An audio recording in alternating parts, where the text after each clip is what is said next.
Fight fans, rejoice! UFC 287 is upon us. It is this weekend, and I am 138 MMA. I am here to break down every single fight on this card. I'm going to start with the prelims and work all the way up to the main event of the evening. I'm going to give you my pick and prediction for every single fight, as well as maybe entertain some of the props that come along with those fights. I am ever so thankful for every single one of you that has subscribed to this channel. And actually, this got me thinking the other day. I was sitting there kicking back, as I do, and I thought over 800 of you have signed up to listen to me talk about fights on a weekly basis, and that blows my mind because I don't know about any of you guys. I'm sure that you are big MMA fans, and when you go to work or you're talking to your friends or your girlfriend or your boyfriend or whatever you got, and you're talking to them about fights, and they're just like, yeah, okay, more about fights. They don't want to hear it. It's the same for me. You might think, oh yeah, this guy, 138 MMA, everybody wants to hear him talk about fights. Nah, most people in my daily life think that's super annoying because they just don't care. But you guys, you've signed up to the channel to hear me talk about fights on a weekly basis, and I'm flattered, and it means a lot to me. So thank you guys so much. Also, real quick, we got to cover the nitty-gritty stuff, the easy stuff to get through, but I'm 138 MMA on Twitter, Tapology, and you can find me on patreon.com/138MMA if you want access to all of my notes, my Patreon parlay, as well as my picks rated with confidence, and some various other little tidbits and things. Go ahead and check it out if you're interested. But without wasting any more time, let's go ahead and get into the fights right after this. Ladies and gentlemen, boys and girls, children of all ages, 138 MMA proudly brings to you the hottest picks in the world! Right now, we are kicking off the card in the women's strawweight division with Sam Hughes coming in 2-3 in her last 5 fights, taking on the UFC newcomer in Jaqueline Amorim, I think is how you say that. Amorim? I think that's it. Anyway, we're going to go with Amorim. Anyway, for Amorim, she is undefeated, 6-0 as a prospect, so 5-0 in her last 5.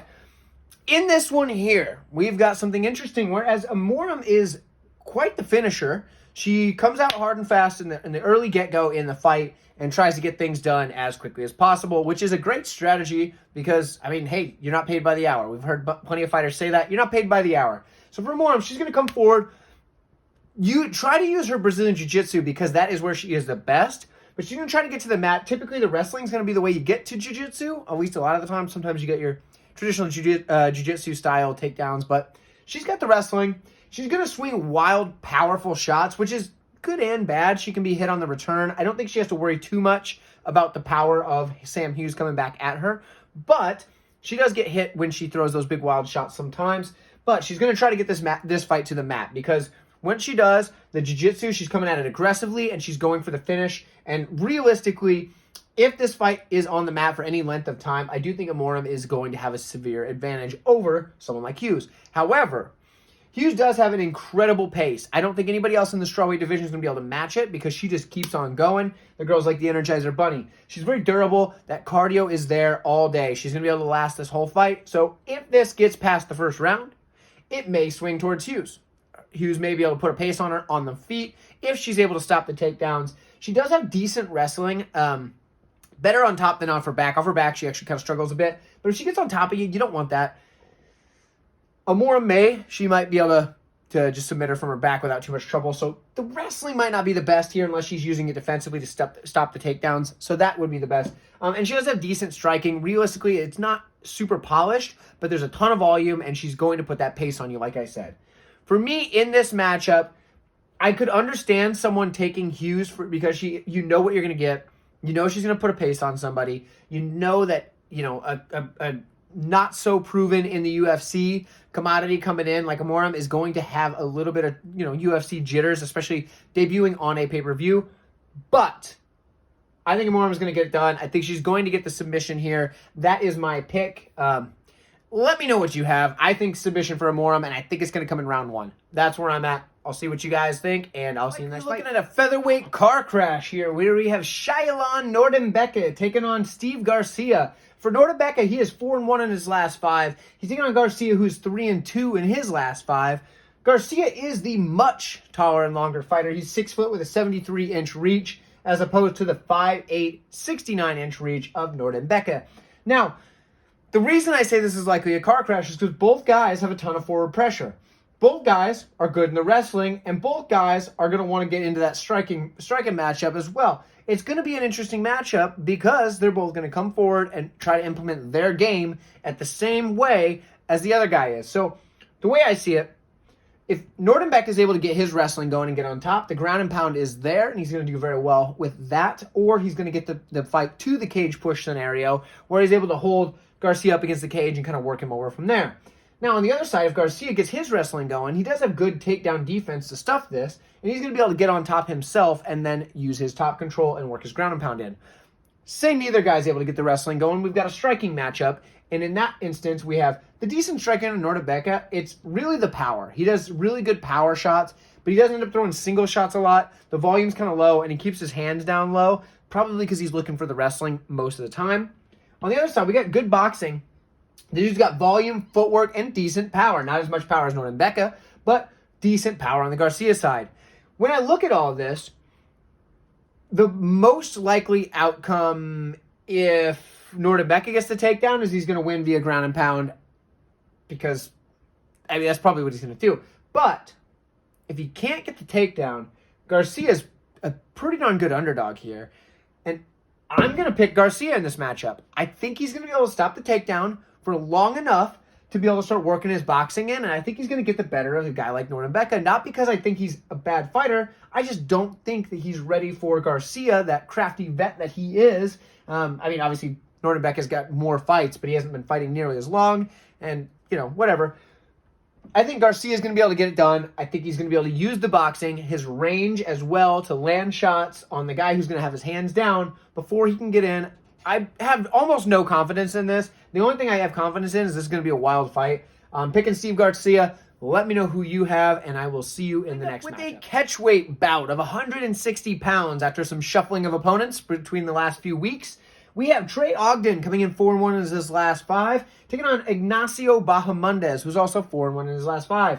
Now, in this matchup here, I do think that the 160 pounds favors Bahamondes because the guy's a giant. He's 6'3", 75.5-inch reach. Although I know that Ogden didn't want to make the weight cut, 2 weeks apart. He's only 5'11", 72-inch reach, which is still a big dude for the 155-pound division where they normally are going to fight. But 6'3" is gigantic for 155 pounds. So the extra 5 pounds I do think favors Bahamondes. In this matchup here, we have basically the striker versus the kind of jack of all trades, but primarily grappler. So let's break down Ogden first, okay? Good Brazilian Jiu-Jitsu. In fact, that's probably his best asset, and the chokes specifically are what he gets it done with. He does have a wide variety of chokes that he will use. Most of them are your traditional chokes, nothing too super crazy, but he is, well-rounded in his choking arsenal. Let's put it that way. He's a decent striker. He's got some power, got a nice jab. I don't think he's going to want to use that in this matchup here, aside from just setting up a takedown, for example, because the striking obviously goes to Bahamondes. But he does have decent wrestling, but the entry is what's good. He knows how to time the entries and shoot right under whatever he needs to shoot under. It's just tough against a guy like Bahamondes. So we're going to break that down. What is he good at? Bahamondes is good with his solid striking. He's good at using his length, accuracy, power, switching stances, and doing the same thing from all sides. He also has kicks to all levels, legs, body, head. He can mix it up. He puts the volume out there. He can counter you. Even defensively, he's got good head movement. So in the striking department, it's Bahamondes all day. If this stays on the feet, Bahamondes has this one done easy. Now, in the takedown defense, which is what he's going to need to be good at here, he's decent. His stats look pretty good. He hasn't fought anybody with really high-level wrestling in the UFC so far, but he does threaten with the front chokes when he's taken down or when people try to take him down. And sometimes it works for him.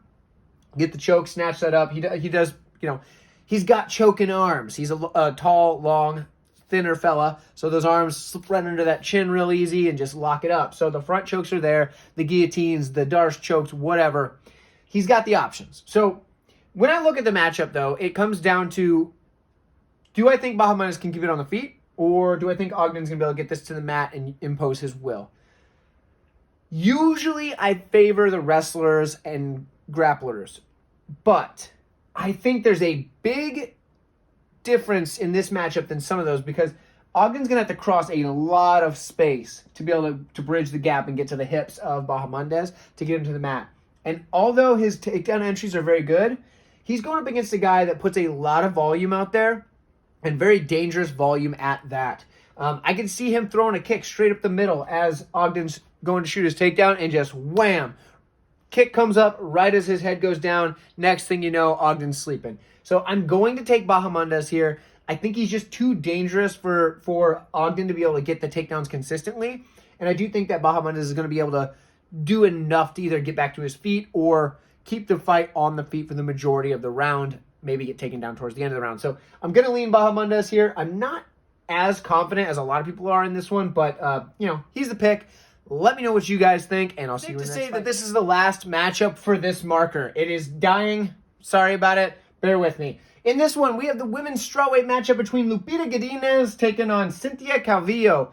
Calvillo is 1-4 in her last 5 on a bit of a rough stretch. For Godinez, she's 3-2 in her last 5. Doing okay. She is the younger fighter. She's 29 years old, taking on the 35-year-old veteran of Cynthia Calvillo. Now, for Calvillo, her best path to victory here is to use her grappling, get on top of Godinez, and work the ground and pound because she's not as good off her back, but she is pretty much just decent everywhere. The problem that Calvillo has is the weight class. She realistically needs to go up to 125, but 125 is just a little big for her, but 115 is just a little small. She's kind of that tweener. So for Calvillo, the weight class is probably an issue. She moved up to 125. She's moved back down to 115 here. She's kind of been back and forth, and it's not usually a good look. For Godinez, yes, she went up to 125 at one point, but that was on a short notice fight. Typically, she's been at 115. Now, at 115, she looks good when she comes through with her forward pressure. I'm going to break this down by telling you what she's going to do. She's going to come forward. She's going to throw relentless 1-2s, just walking her opponent down, in this case, Calvillo, walking Calvillo down, get her up against the cage, get the takedown, and then just start raining ground and pound. And that's what Godinez does. That's what she did all throughout the regional scene. Just right through the opponent, come at him with a 1-2, 1-2, 1-2, 1-2, 1-2, 1-2, 1-2, 1-2, just like you're playing Mortal Kombat and just holding down the punch button, and it just, you know what I mean? That's what Godinez is going to do here, and that's what she does in most of her fights, or at least leading into the UFC, and she's done a little bit since. Gets you backed up to the cage, works the takedown, and just goes. That's what she needs to do to get the win, and that's what I do believe that she's going to do. Now, I know a lot of people are down on Godinez after the loss to Angela Hill.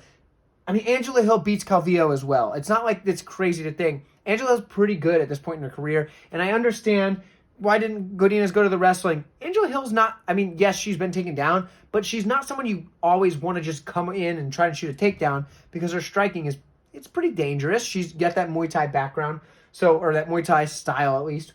So for Godinez, yeah, the Angela Hill was a big step up in competition for her. I understand Calvillo at one point was kind of thought of as going to be someone pretty good in the division, but she's just not there. Godinez should get the win. I feel pretty good about it. I'm not hesitant whatsoever, although I lost money betting on Godinez against Angela Hill. It just happens sometimes. I'm big on Godinez in this matchup. Let me know what you have, and I'll see you in the next one. Ourselves with a short notice heavyweight bout here. We have Chase Sherman coming in 1-4 in his last 5. He was the only participant in this matchup who was originally slated for this card. But he's 1-4 in his last 5 for a reason, and that is because he will fight anybody the UFC tells him to fight. If the UFC said, hey, Chase Sherman, we've got this grizzly bear we want you to fight, he'd say, cool, you're paying, right? Chase Sherman will fight anybody. And we know that because, well, his 1-4 record says he's been fighting whoever they put in front of him. And that is why he's ended up taking this matchup with Karl Williams. Karl Williams coming in 5-0 in his last 5. He is on an impressive run. The dude made me put my foot in my freaking mouth on the Contender Series when he stepped in to take on Jimmy Lawson, and I thought Jimmy Lawson was going to win. Karl Williams stepped in short notice. Jimmy Lawson had all the wrestling pedigree. He should have, on paper, had the better wrestling skill. I was dead wrong. Karl Williams just made that guy look like he didn't know how to wrestle, which is incredibly crazy because Lawson's a very good wrestler. But anyway, let's break down this matchup instead of talking about some others. Okay, so where we're at, let's start with Chase Sherman. He at least knew he was fighting on this card, so short notice for Karl Williams. Hasn't really affected Williams in the past, but that's where we're at. For Sherman, The dude's a good boxer. We know that. He has good volume. He has good movement. Not so much head movement, but he has good movement. His striking defense can be lax at times. He just kind of leaves his chin out there to get hit, but he's durable. So when he does get hit, usually he can take it. He's got good leg kicks as well. In fact, the leg kick ends up being one of the more prominent strikes that he throws. And he has decent takedown defense as well because he's going to need it in this matchup, so that's a good thing. Now, for Karl Williams, the wrestling, like I talked about, the dude's got really solid wrestling. His entries, those takedown entries are they're up there, okay? They're up there, and they're probably some of the better in the heavyweight division. They're quick, too. He can shoot that takedown real quick. You go throw your hands out, he's under, boom, right there, takes you to the mat. And once he gets on top, that control is there. If he lets you back up, guess what? He's pulling you back down, controlling you, grinding out some minutes. In the striking, he does have a clean jab, but the power is kind of what's going to have to help him out. I mean, it's a heavyweight fight, so there is that. And he does have cardio. He has very good cardio, which is surprising because a lot of people kept saying, oh, man, he looks so tired. But he didn't look tired with what he was doing in his last fight against Breschke. So for me, I think Karl Williams has all of the tools to win this matchup. He should get it done against Chase Sherman. The only way that I think that he doesn't get it done is if he has a lapse of judgment and goes out there and has a boxing match with Chase Sherman, because at that point, Chase Sherman's probably going to win. But I don't think Karl Williams is going to do that. I think Karl Williams is going to keep going good on his habit, stepping in on short notice and getting the win. So the pick is Karl Williams. I feel pretty good about it. Let me know what you guys have, and I'll see you in the next matchup between a couple of guys who are 4-1 in their last 5. We have Joe Pyfer, the up-and-coming prospect, taking on Gerald Meerschaert, the prospect killer. In this matchup here, Pyfer is much younger, at the ripe young age of 26 years old, trying to make his way in the UFC, coming in to face the grizzled veteran at 35 years old for Gerald Meerschaert. Now, in this one here, for Joe Pyfer, he's a heavy-handed striker. We saw it in his last matchup when he was slinging bombs to knock out Amadovsky, just like everybody else does. He has good forward pressure. He's going to walk guys down and sling those shots. He also has good wrestling and good grappling. He can shoot that takedown, get you to the mat, and control you once you get there, as well as seek his submissions. Now, he's done some grappling competitions outside of the UFC, and he's looked very good in those as well. He's going up against a guy in Gerald Meerschaert who specializes in his Brazilian Jiu-Jitsu. The guy is dangerous off his back at all times. He is never out of a fight, no matter what you've done to the guy, until you put him completely out.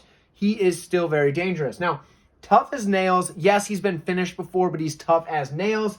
The problem that Gerald Meerschaert has is he is just kind of average striking, and his takedowns are just kind of they're okay. So the problem is Meerschaert kind of needs to get you to take him down for him to work his best game. He can get the takedown, don't get me wrong, but it's just not as easy for him. Now, if his wrestling was to a very high level, if he had the takedown entries of, say, Joe Pyfer, he might be able to start steamrolling some people, which, I mean, he's looking pretty good in his last 5, but he does lack the takedown ability, from a higher level. So in this one here, though, when you look at this, the age, Joe Pyfer's side. Striking, Joe Pyfer's side. Wrestling, Joe Pyfer. Grappling, pretty close.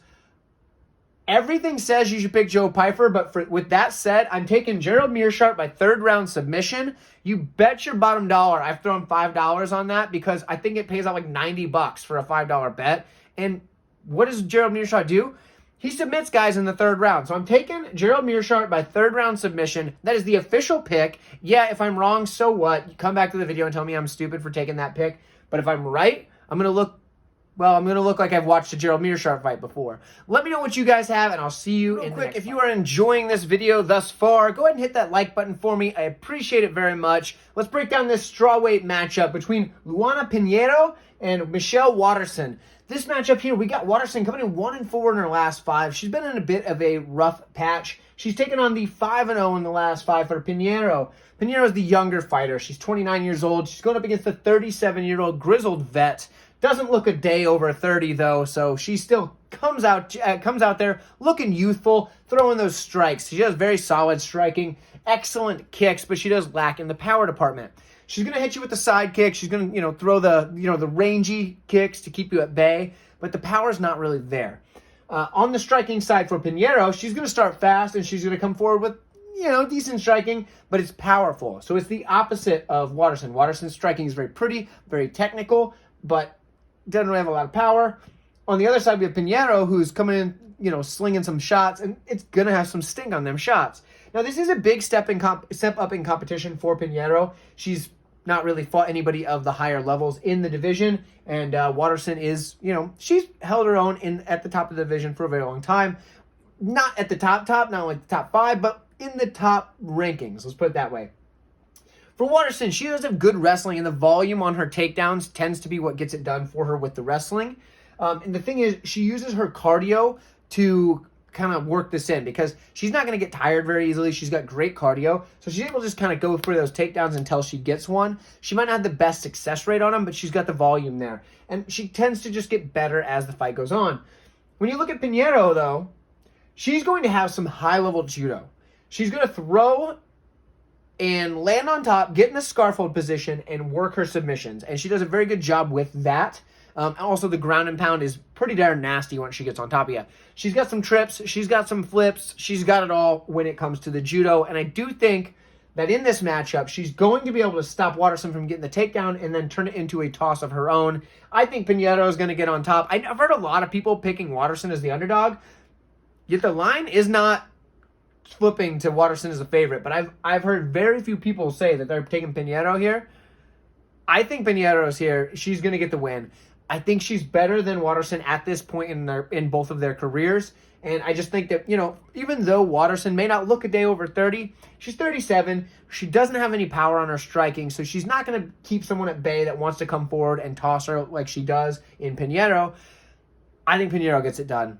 If you think I'm wrong, hey, let me know in the comments. I do love to see your picks and predictions down in the comments as well. But Pinheiro is my pick. Let me know what you got, and I'll see you in the next fight. Banger here between Kelvin Gastelum, who's 1-4 in his last 5, looking to bounce back, against a guy in Chris Curtis, who's 4-1 in his last 5, the reverse of Gastelum's record. He's looked pretty good as of late outside of that Jack Hermanson performance.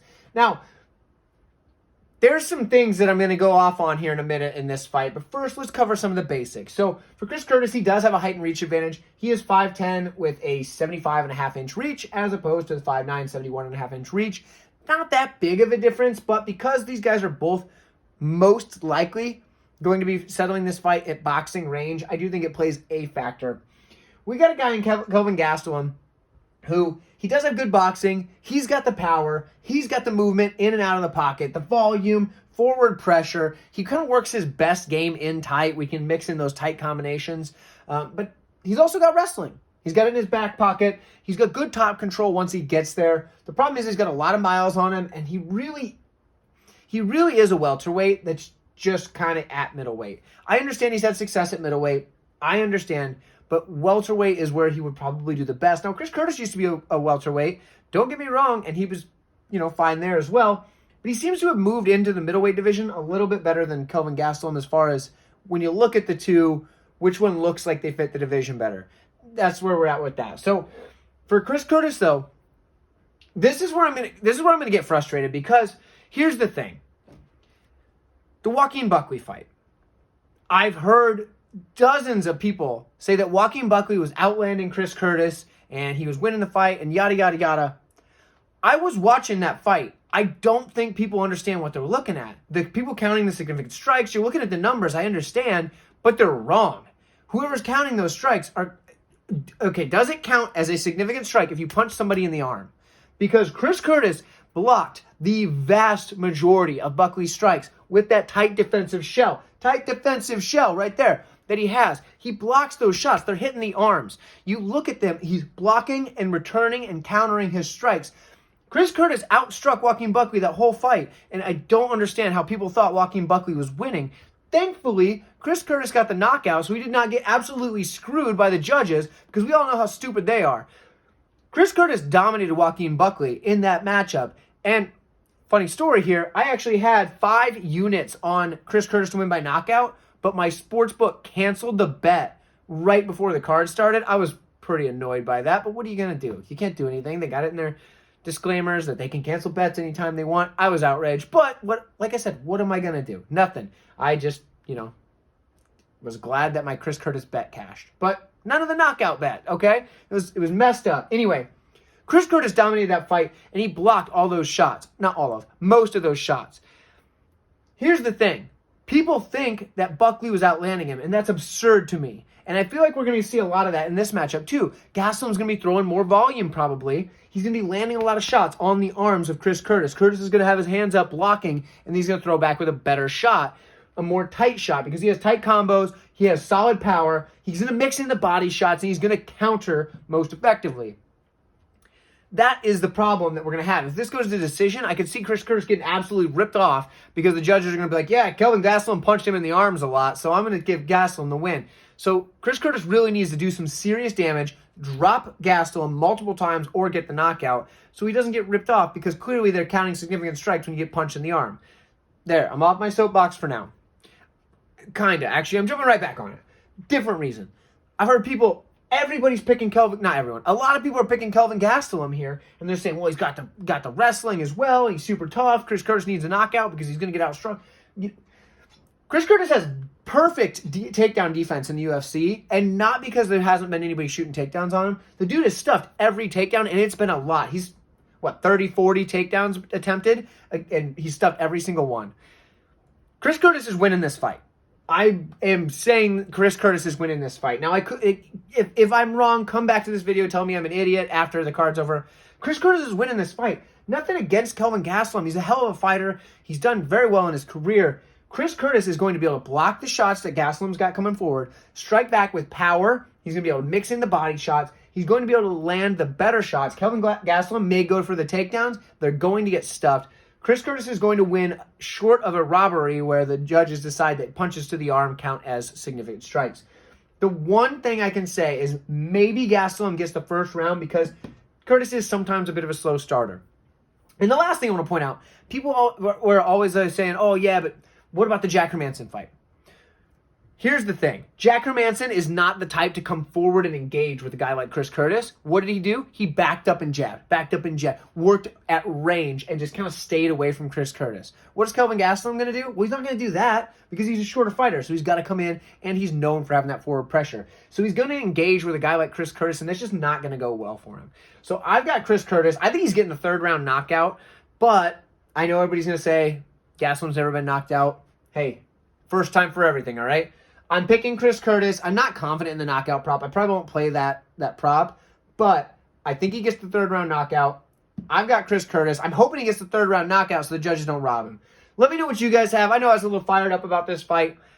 It just drives me crazy seeing people think that Joaquin Buckley was outstriking Chris Curtis in that matchup because it's just absolutely absurd, and they don't know what they were looking at. So, whatever. Anyway, if you think I'm an idiot, please tell me in the comments. I appreciate all your comments, positive or negative. They do help the algorithm. So, thank you so much. I'll see you in the next prospects here. We have Christian Rodriguez coming in 4-1 in his last 5, taking on Raul Rosas Jr., who is obviously 5-0 because he's undefeated at 7-0. This matchup is interesting because for Rodriguez, he's going to be the better striker in this matchup. Because Rosas, it's obvious he's a grappler. That's what he does best. Rodriguez is a pretty good striker with some serious power in his hands and good defense in the striking. If he can keep this on the feet, he's going to have a big advantage here.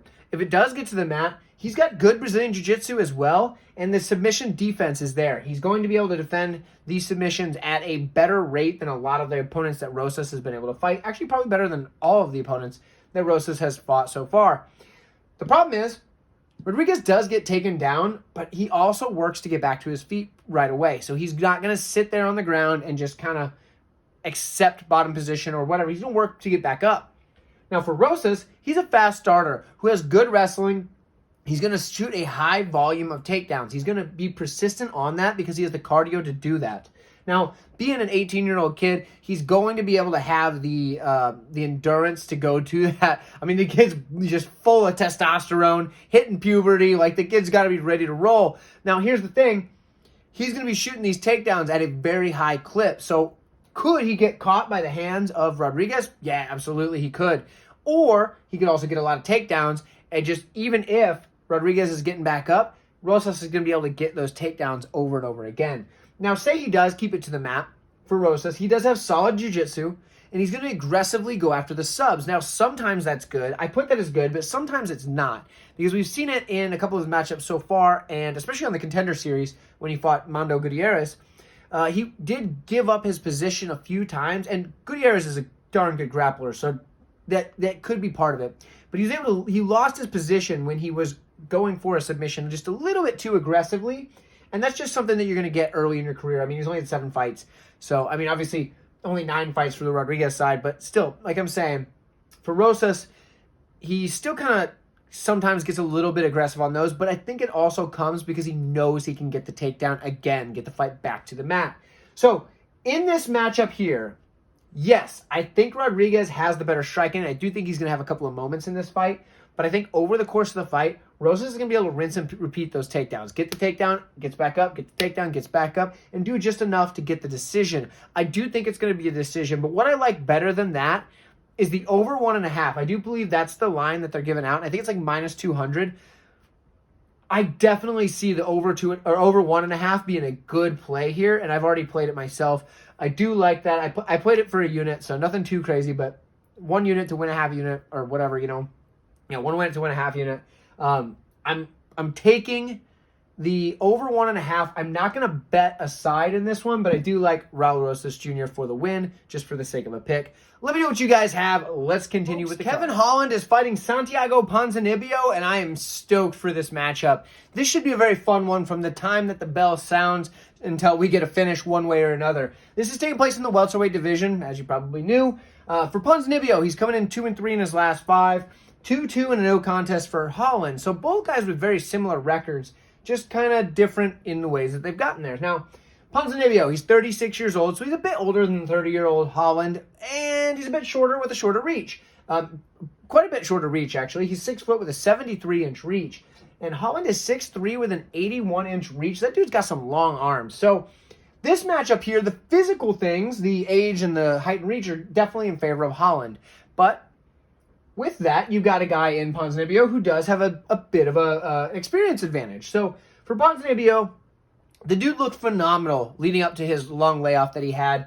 He does have good boxing, good movement, the volume's there. The thing that I like the best is he can move inside the pocket, land his shots, and get back out. And he can also land those nasty leg kicks. Now, if you're on the Ponzinibbio side here, you want to see him working that leg kick early and often, because those leg kicks are nasty and they will slow down the movement of Kevin Holland and make him a bit more of a stationary target for a guy like Ponzinibbio. Now, if you're on the Kevin Holland side, you want him to stay at range. You want to see him use his striking from distance, use his power that he has at the end of those long arms. Something about those long, lanky guys, they have a lot of zip to the shot when they land. So Holland has that. He has a diversity of attacks that's a bit different than Ponzinibbio, because he kind of, you want to think like, oh yeah, he's a boxer kind of because he uses a lot of punches, but not really, because then he mixes in some weird stuff. You'll see him throw like a sidekick or something out of nowhere, or you'll see him throw like a kind of a non-traditional punch and kind of land something that at a different angle, and or like when he knocked out Jacare off his back. Let's put it that way.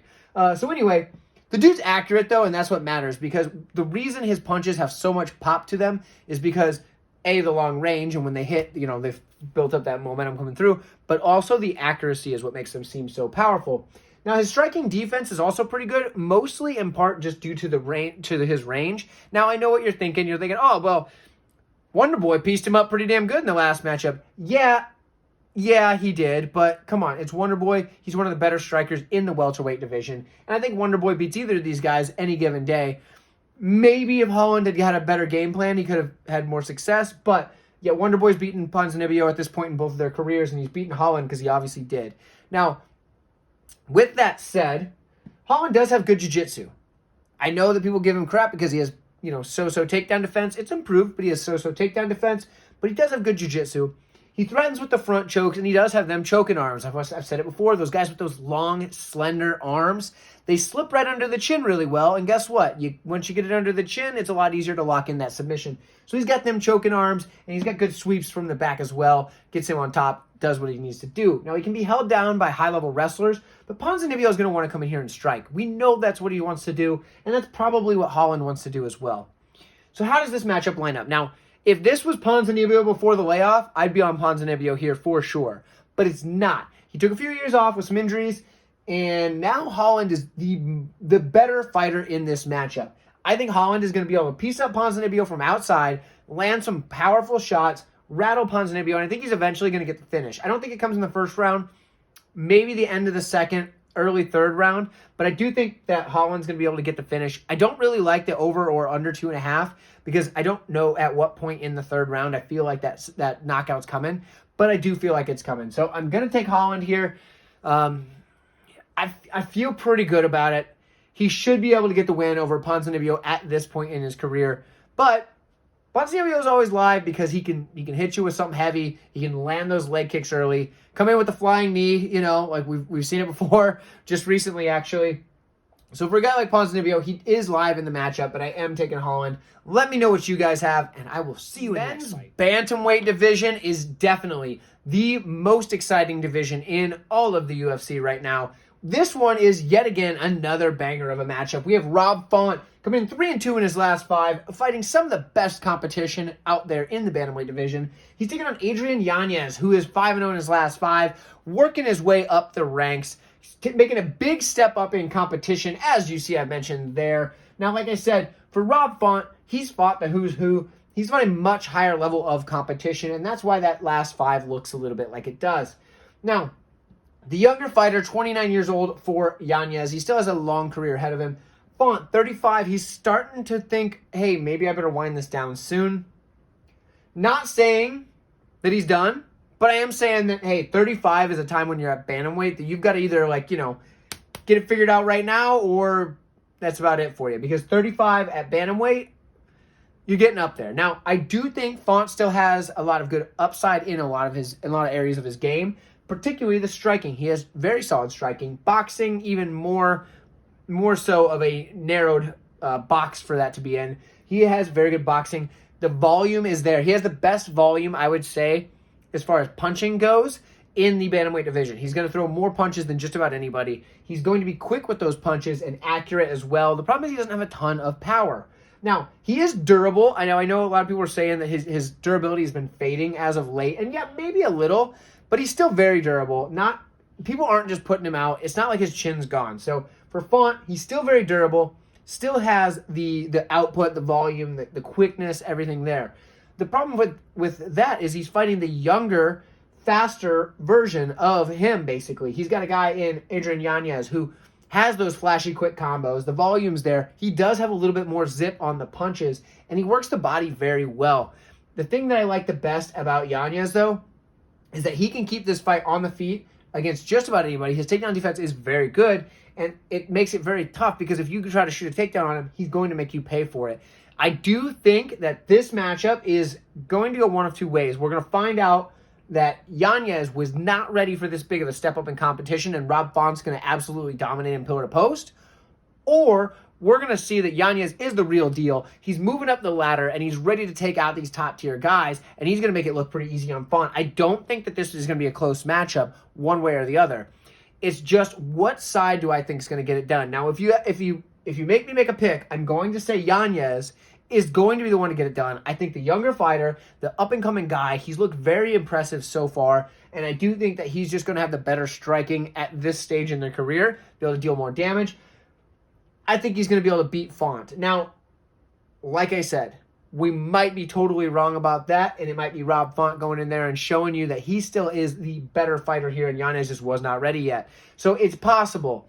For me, I think Yanez gets it done because, like I said, he's going to be the younger fighter. He's going to be just a younger, faster, more youthful version of a guy like Rob Font, and I think that's going to do it for him. So Yanez is the pick. If you can get it over 1.5, that's probably pretty safe. But over 2.5 is a decent play. I don't mind it. But yeah, Yanez by decision maybe. Whatever you guys like in that, let me know in the comments. I would love to hear from y'all. And I'm looking forward to this. We've got our co-main event coming up next, so stay tuned to the video. It's going to be a banger. See you in the next one. We've made it to the co-main event of the evening. And just a quick reminder, if you've been enjoying this video so far, go ahead and like it for me. I'd appreciate it very much. Now, for the co-main event, Jorge Masvidal taking on Gilbert Burns. If you haven't seen it already, I did a deep dive into this fight, and I'll link it at the end of this video. It'll be on the end screen, all that good stuff. Check that video out before you place any bets, because I think that this fight needs a little bit more context before you just go out there and blindly parlay Gilbert Burns with everything. With that said, I'm going to give you the quick rundown, just kind of the summary. Obviously, Masvidal should be the better striker. Burns should be the better grappler.